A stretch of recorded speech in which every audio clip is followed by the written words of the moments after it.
Hello students, I am Dr. Vinod Kamble. In this video, we are going to see the question advertising agency selection criteria. मतलब एक advertiser जब भी कोई ad agency select करते हैं तो कौन से क्राइटेरियाज को वो लोग कंसिडर करते हैं, मतलब कौन से फैक्टर जो है वो एडवर्टाइजर कंसिडर करते हैं जब भी वो एड एजेंसी सिलेक्ट करते हैं। तो सबसे पहला क्राइटेरिया है क्रिएटिविटी। मतलब जो भी एड एजेंसी वो सिलेक्ट करना चाहते हैं वो क्रिएटिव होना चाहिए, बिकॉज क्रिएटिविटी जो होता है वो एडवर्टीजमेंट का एसेंस होता है। बिना क्रिएटिविटी के एडवर्टीजमेंट जो होता है वो डल हो जाता है और कोई भी ऑडियंस वो एडवर्टीजमेंट को नोटिस नहीं करते हैं। तो क्रिएटिविटी जो एडवर्टीजमेंट का एसेंस है, जरूरी चीज है। इसके लिए जब भी एडवर्टाइजर कोई भी एड एजेंसी को सिलेक्ट करते हैं तो पहले वो एड एजेंसी के क्रिएटिव सर्विसेज की क्वालिटी चेक करते हैं, और उनको अगर वो एड एजेंसी क्रिएटिव लगती है तो ही वो उनको एडवर्टीजमेंट का कॉन्ट्रैक्ट देते हैं। नाउ क्रिएटिविटी किसके ऊपर डिपेंड होती है एक पर्टिकुलर एड एजेंसी की, तो वो एड एजेंसी के copywriters, artist, art director, painters, इनके ऊपर क्रिएटिविटी डिपेंड होती है। नाउ कॉपीराइटर जो होते हैं वो क्या करते हैं, तो एडवर्टीजमेंट का जो प्रमोशनल मैसेज है वो लिखने का काम करते हैं। उसमें वो लोग कम से कम वर्ड्स में मैक्सिमम इंफॉर्मेशन प्रोडक्ट के बारे में कस्टमर तक पहुंचाते हैं। सो कौन सा वर्ड सिलेक्ट करना चाहिए, किस तरीके से वो सेंटेंसेस का फ्रेमिंग होना चाहिए जिसकी वजह से जो ऑडियंस है उनके ऊपर एक इम्पैक्ट हो, तो वो सब कॉपीराइटर्स यहाँ पे सिलेक्ट करते हैं जिसकी वजह से एडवर्टीजमेंट का मैसेज जो इफेक्टिवली ऑडियंस तक पहुंचाया जा सकता है। आर्टिस्ट मतलब जो लोगो बनाने वाले होते हैं, देन इलुस्ट्रेशन मतलब इमेजेस बनाने वाले होते हैं, फोटोग्राफर्स होते हैं, तो ये सबको आर्टिस्ट बोला जाता है। तो इनके ऊपर भी क्रिएटिविटी डिपेंड करती है। देन आर्ट डायरेक्टर ना, आर्ट डायरेक्टर कौन होते हैं, तो वो आर्टिस्ट को डायरेक्शन देते हैं कि किस तरीके से लोगो प्रिपेयर करना है या किस तरीके से इलुस्ट्रेशन प्रिपेयर करना है, किस तरीके से एडवर्टीजमेंट का लेआउट डिजाइन करना है। तो ये सारा डायरेक्शन जो होता है वो आर्ट डायरेक्टर देते हैं, और आर्ट डायरेक्टर के इंस्ट्रक्शन के हिसाब से आर्टिस्ट जो है एडवर्टीजमेंट को प्रिपेयर करते हैं। और पेंटर्स होते हैं। तो ये अलग अलग लोग होते हैं जिनके ऊपर क्रिएटिविटी डिपेंड करता है। तो हर एक एडवर्टाइजर जब भी कोई भी एड एजेंसी सिलेक्ट करते हैं तो पहले वो देखते हैं कि वो एड एजेंसी की क्रिएटिव सर्विसेज की क्वालिटी क्या है। अच्छे क्वालिटी की क्रिएटिव सर्विसेज अगर एड एजेंसी के पास होंगे तो एडवर्टाइजर उनको कॉन्ट्रैक्ट देंगे, अदरवाइज एडवर्टाइजर उनको कॉन्ट्रैक्ट देंगे नहीं, वो दूसरे किसी एड एजेंसी को सर्च करेंगे। Now second criteria is services offered. Now क्या क्या सर्विसेज एक पर्टिकुलर एड एजेंसी प्रोवाइड करती है उसके ऊपर भी एडवर्टाइजर जो है वो एड एजेंसी सिलेक्ट करते हैं। तो अलग अलग एड एजेंसीज होते हैं, उनके हमने टाइप देखा था, और अलग अलग एड एजेंसीज यहाँ पे अलग अलग सर्विसेज क्लाइंट्स को प्रोवाइड करते हैं। कुछ एड एजेंसी जो होती है वो एक क्लाइंट को सारी सर्विसेज प्रोवाइड करते हैं, जैसे उनके लिए वो कॉपी राइटिंग भी करते हैं, आर्ट वर्क मतलब इलुस्ट्रेशन प्रिपेयर करना, लेआउट डिजाइन करना, लोगो डिजाइन करना, ये सारे सर्विसेज वो क्लाइंट के लिए करते हैं। और कुछ एड एजेंसी जो होते हैं वो सिर्फ सिलेक्टेड सर्विसेज देते हैं, जैसे वो सिर्फ आर्ट वर्क में स्पेशलाइज होते हैं और वो क्लाइंट को सिर्फ आर्ट वर्क ही करके देते हैं। फिर दूसरे जो कॉपीराइटिंग है, प्रोडक्शन है, उसके लिए एडवर्टाइजर को किसी और एजेंसी के पास जाना पड़ता है। तो कुछ एड एजेंसी सारी की सारी सर्विस क्लाइंट को प्रोवाइड करते हैं, और कुछ एड एजेंसी जो होते हैं वो सिलेक्टिव सर्विसेज अपने क्लाइंट को प्रोवाइड करते हैं। अभी क्लाइंट की रिक्वायरमेंट क्या है या क्लाइंट को क्या सर्विसेज चाहिए उसके ऊपर यहाँ पे एजेंसी सिलेक्शन जो होता है वो डिपेंड करता है। अगर सपोज पर्टिकुलर क्लाइंट को कॉपीराइटिंग का काम करवाना है और एक पर्टिकुलर एजेंसी जो है वो कॉपीराइटिंग का काम नहीं करती है, तो डेफिनेटली क्लाइंट वो एजेंसी को सिलेक्ट करेंगे नहीं। तो जो भी एजेंसी को क्लाइंट सिलेक्ट कर रहे हैं वो एजेंसी क्लाइंट को जो सर्विस चाहिए वो प्रोवाइड करने वाली होनी चाहिए। अगर वो सर्विस वो एजेंसी प्रोवाइड करती है तो क्लाइंट उनको एड बनाने का कॉन्ट्रैक्ट दे सकते हैं। Then third criteria specialisation.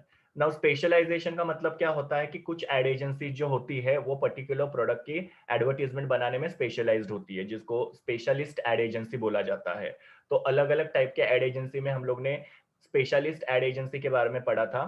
तो अलग अलग प्रोडक्ट जो होता है उसका एडवर्टीजमेंट अलग अलग तरीके से बनाया जाता है, तो उसके लिए कुछ स्पेशलाइज्ड एड एजेंसीज होनी चाहिए। जैसे गाड़ियों की एडवर्टीजमेंट अलग तरीके से बनाई जाती है, इलेक्ट्रॉनिक गुड्स की एडवर्टीजमेंट अलग तरीके से बनाई जाती है।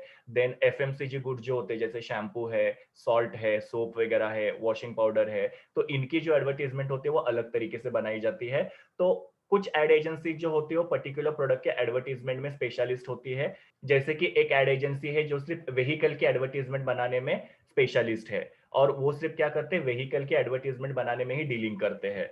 तो अगर सपोज किसी भी क्लाइंट को व्हीकल की एडवर्टीजमेंट बनानी है तो वो लोग क्या करेंगे, वो व्हीकल की एडवर्टीजमेंट बनाने वाली स्पेशलाइज्ड एड एजेंसी के पास जाएंगे। या फिर सपोज एक क्लाइंट है जो इलेक्ट्रॉनिक गुड्स में डील करते हैं तो उनको क्या करना पड़ेगा, फिर इलेक्ट्रॉनिक गुड्स में स्पेशलाइज्ड एड एजेंसी को सिलेक्ट करना पड़ेगा। तो वो इलेक्ट्रॉनिक गुड्स में स्पेशलाइज्ड एड एजेंसी जो है वो पर्टिकुलर क्लाइंट को उस तरीके से इफेक्टिव एडवर्टाइजमेंट बनाने में हेल्प करेंगे। तो यहाँ पे बेसिकली क्लाइंट को ये देखना पड़ता है कि जो भी क्लाइंट का प्रोडक्ट है उसमें वो पर्टिकुलर एड एजेंसी स्पेशलिस्ट है कि नहीं, और अगर वो स्पेशलिस्ट रहेंगे तो उनको क्या करेंगे, वो क्लाइंट एडवर्टाइजमेंट बनाने का कॉन्ट्रैक्ट देंगे। Then next one is remuneration. ना रेम्यूनरेशन का मतलब क्या होता है कि फीस। तो एडवर्टाइजमेंट बनाने के लिए कितना फीस या कितना कॉस्ट इनकर होता है या कितना कमीशन पे करना पड़ता है, उसके ऊपर भी यहाँ पे एड एजेंसी सिलेक्शन जो होता है वो डिपेंड करता है। ना जो भी फीस एड एजेंसी क्लाइंट को चार्ज करते हो कभी भी यूनिफॉर्म नहीं होती है। यूनिफॉर्म मतलब क्या, सेम नहीं होती है। अलग अलग एजेंसी जो होते हैं वो अलग अलग यहाँ पे रेम्यूनरेशन या फीस चार्ज करते हैं। जैसे कि सपोज कोई पर्टिकुलर एड एजेंसी जो है वो ए ग्रेड वाली है तो वो लोग डेफिनेटली ज्यादा चार्ज करेंगे। दूसरी एड एजेंसी जो है वो सी या डी ग्रेड वाली है तो वो लोग क्या करेंगे, कम चार्ज करेंगे। तो अलग अलग एड एजेंसी जो है वो उनके रेपुटेशन या गुडविल के बेस पे या फिर उनके अक्रेडिटेशन के बेस पे या उनकी पॉपुलैरिटी के बेस पे क्या करते हैं, क्लाइंट को चार्ज करते हैं। तो यहाँ पे मोस्टली एड एजेंसी जो होते हैं यूनिफॉर्म फीस जो है वो क्लाइंट को चार्ज नहीं करते हैं। अलग अलग एजेंसी जो है अलग अलग फीस चार्ज करते हैं।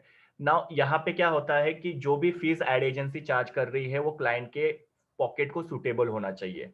मतलब कि एडवर्टाइजर जो है उनके बजट में वो फीस जो है वो आनी चाहिए। अगर सपोज एडवर्टाइजर के बजट में या क्लाइंट के बजट में वो फीस जो है वो आती नहीं है तो डेफिनेटली ऐसे एड एजेंसी को वो सिलेक्ट नहीं करेंगे। फिर भले ही वो एड एजेंसी कितने भी अच्छे एडवर्टीजमेंट्स बनाती है या कितनी भी पॉपुलर वो एड एजेंसी हो, पर अगर सपोज एडवर्टाइजर का उतना बजट नहीं है या वो उतने फीस नहीं पे कर सकते तो वो एड एजेंसी को सिलेक्ट करेंगे नहीं। तो एड एजेंसी कितना फीस चार्ज करती है उसके ऊपर भी एड एजेंसी सिलेक्शन जो होता है वो डिपेंड करता है। Next one is reputation of agency. जैसे कि एक पर्टिकुलर एड एजेंसी जो है उसका पास का रिकॉर्ड और रेपुटेशन कैसा है एडवर्टाइजिंग फील्ड में, वो भी यहाँ पे कंसिडर किया जाता है। पास रिकॉर्ड का मतलब क्या होता है कि उस पर्टिकुलर एड एजेंसी ने कौन से क्लाइंट के लिए एड बनाया है, कौन से प्रोडक्ट के लिए एड बनाया है और कितने उनके एड कैंपेन जो सक्सेसफुल हुए हैं। तो ये भी यहाँ पे एडवर्टाइजर जो होते हैं वो एक बार क्रॉस चेक करते हैं और उसके हिसाब से वो एड एजेंसी को सिलेक्ट कर सकते हैं। सो यहाँ पे एडवर्टाइजर क्या क्या इंक्वायरी करेगा या क्या क्या चीजों को फाइंड आउट करेगा, तो वो पर्टिकुलर एड एजेंसी की इमेज कैसी है, उनकी इंटेग्रिटी कितनी है। इंटेग्रिटी का मतलब क्या, कितनी वो एड एजेंसी ऑनेस्ट है।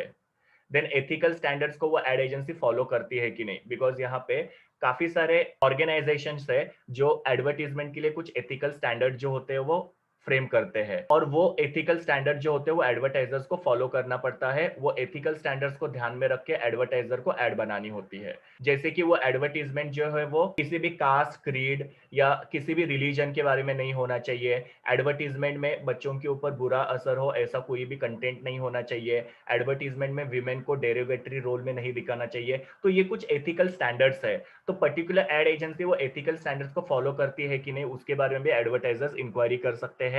फिर बाद में वो पर्टिकुलर एड एजेंसी अपने क्लाइंट के साथ कैसे रिलेशंस रखती है और लास्ट में वो एड एजेंसी का कोई एड कैंपेन सक्सेसफुल हुआ है क्या, या वो एड एजेंसी के कितने एड कैंपेन जो सक्सेसफुल हुए हैं। ये सब चीजों के बारे में एडवर्टाइजर्स इंक्वायरी कर सकते हैं। तो इस तरीके से पर्टिकुलर एड एजेंसी का पास रिकॉर्ड और रेपुटेशन जो है वो एडवर्टाइजिंग फील्ड में चेक किया जाता है और उसके बाद में पर्टिकुलर एड एजेंसी को क्लाइंट सिलेक्ट करते हैं। Next one is location. ना लोकेशन का मतलब क्या होता है कि एड एजेंसी जो एडवर्टाइजर है उसके ऑफिस के नजदीक है या दूर है, तो उसके ऊपर भी ad agency selection criteria depend करता है। नाउ लोकेशन जो होता है वो क्यों इंपॉर्टेंट रोल प्ले करता है, बिकॉज एडवर्टीजमेंट के हर एक लेवल पे डिस्कशन करना बहुत जरूरी होता है, मीटिंग्स करना बहुत जरूरी होता है। जैसे कि जब ये एड प्लानिंग होता है तभी काफी सारा डिस्कशन करना पड़ता है। फिर बाद में एड को क्रिएट करते समय भी यहाँ पे एड एजेंसी और क्लाइंट के बीच में काफी डिस्कशन होना जरूरी है। और सेम तरीके से जब एडवर्टीजमेंट का एग्जीक्यूशन होता है तभी भी डिस्कशन और कम्युनिकेशन होना जरूरी है। तो हर एक लेवल पे यहाँ पे क्लाइंट और एजेंसी के बीच में कम्युनिकेशन होना जरूरी है। तो अगर सपोज वो एड एजेंसी काफी दूर है तो क्लाइंट को हरदम ट्रैवल करना पॉसिबल नहीं होता है। और भले ही हम लोग आजकल ऑनलाइन वगैरह एक दूसरे के साथ कम्युनिकेशन कर सकते हैं, बट कुछ चीजें जो होती है पर्सनल मिलके ही डिस्कशन की जा सकती है। तो इसके लिए यहाँ पे एडवर्टाइजर क्या करते हैं कि जो भी एड एजेंसी उनके ऑफिस के लोकल एरिया में अवेलेबल है या एटलीस्ट वो एड एजेंसी का ब्रांच अगर लोकल एरिया में अवेलेबल है तो उस एड एजेंसी को सिलेक्ट कर सकते हैं।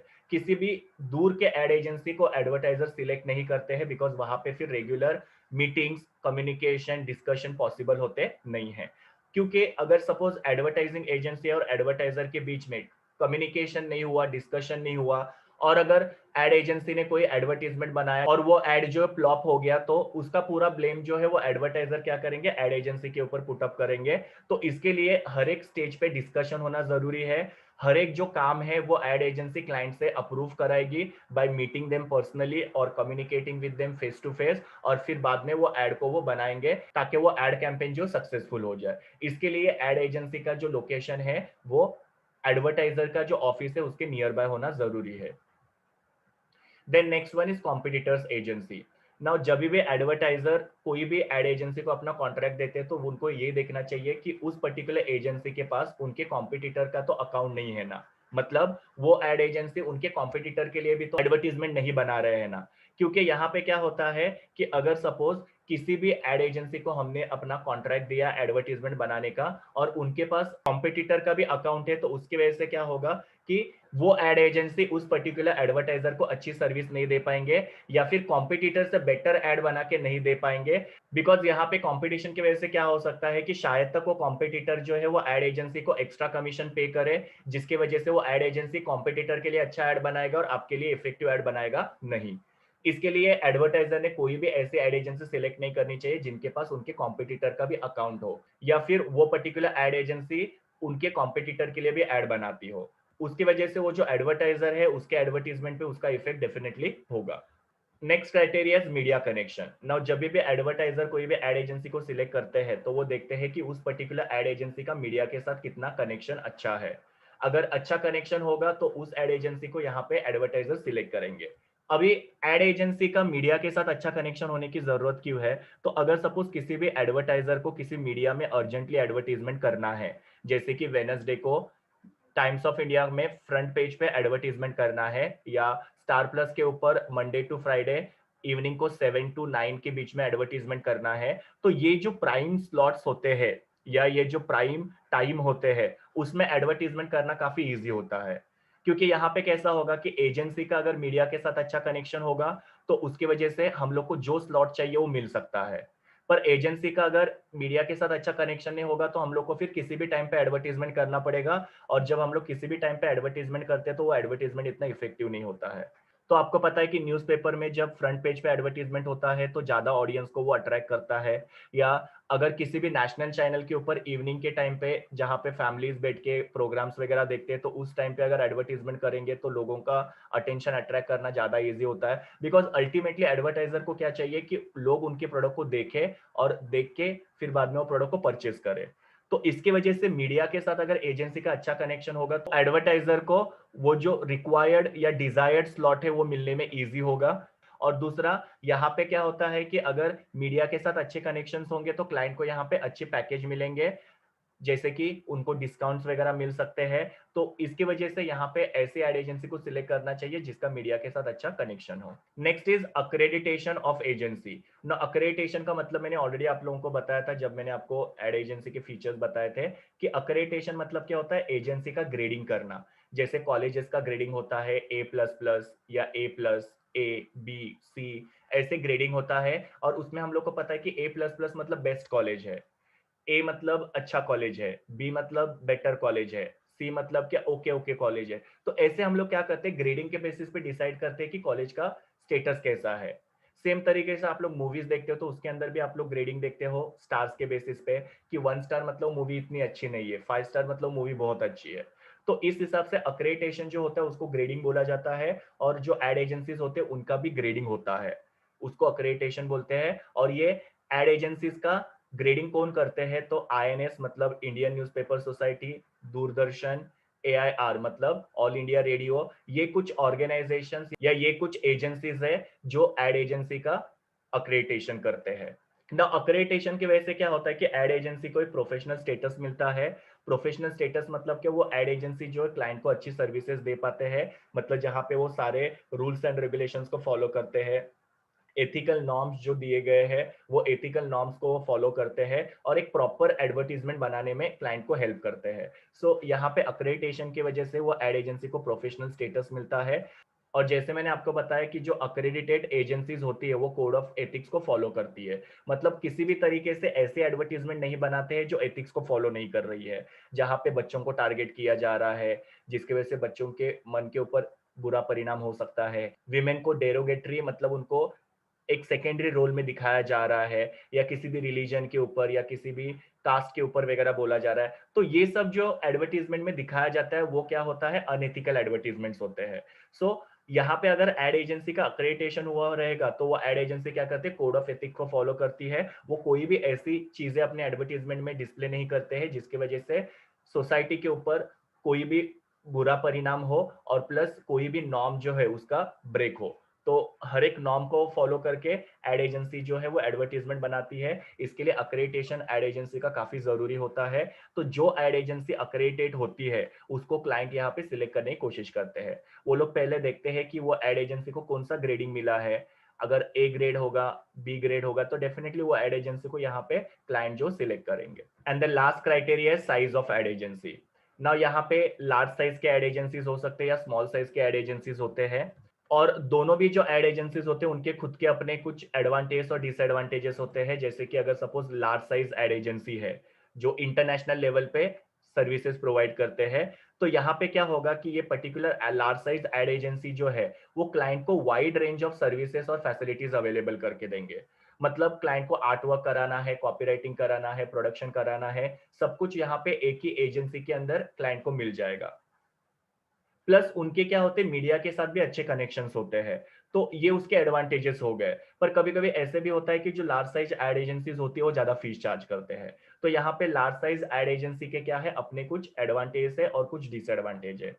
सेम तरीके से कुछ स्मॉल साइज एड एजेंसीज होती है जो लोकल एरिया में ऑपरेट होती है, और वो क्या करते हैं, हर एक क्लाइंट के ऊपर पर्सनलाइज अटेंशन देते हैं। मतलब उनके पास कम क्लाइंट्स है तो हर एक क्लाइंट को वो क्या करते हैं, पर्सनल अटेंशन देंगे कि वो पर्टिकुलर क्लाइंट को क्या चाहिए, उनके रिक्वायरमेंट क्या है, उनके प्रॉब्लम्स क्या है, वो सब समझेंगे और उसके हिसाब से वो एडवर्टीजमेंट बना के देंगे। बाकी लार्ज साइज एजेंसीज के लिए क्या हो सकता है, पर्सनलाइज अटेंशन हर एक क्लाइंट के ऊपर देना पॉसिबल नहीं होगा, बिकॉज उनके पास बहुत सारे क्लाइंट है। लेकिन इनके पास कम क्लाइंट होने की वजह से वो हर एक क्लाइंट को पर्सनलाइज अटेंशन देते हैं। लेकिन इनके कुछ डिसएडवांटेज भी हो सकते हैं, जैसे कि इनके कोई भी एड कैंपेन जो है इतने ज्यादा सक्सेसफुल नहीं हुए हैं, या फिर उनके पास इतने अच्छे क्रिएटिव स्टाफ नहीं है। तो ये सब स्मॉल साइज एड एजेंसी के कुछ एडवांटेज और डिसएडवांटेज है। तो यहाँ पे क्लाइंट को डिसाइड करना है कि उनको लार्ज साइज एड एजेंसी चाहिए, स्मॉल साइज एड एजेंसी चाहिए। अगर सपोज कोई पर्टिकुलर क्लाइंट सोचता है कि मुझे वाइड रेंज एक ही रूफ के अंडर चाहिए, तो वो लोग large size ad agency select करेंगे। पर अगर कोई क्लाइंट ये चाहता है कि नहीं, मुझे पर्सनल अटेंशन चाहिए एड एजेंसी का एडवर्टीजमेंट बनाने के वर्क में, तो वो लोग स्मॉल साइज एड एजेंसी को सिलेक्ट कर सकते हैं। तो ये सारे अलग अलग क्राइटेरियाज होते हैं जिनको एक एडवर्टाइजर कंसीडर करता है जब भी वो लोग एड एजेंसी को सिलेक्ट करते हैं। ये मेरी यूआरएल है जहां से मैंने इमेजेस लिए हैं। Thank you students, please do like, share, comment and subscribe to my YouTube channel, and also recommend my channel to your friends. We will meet in the next video.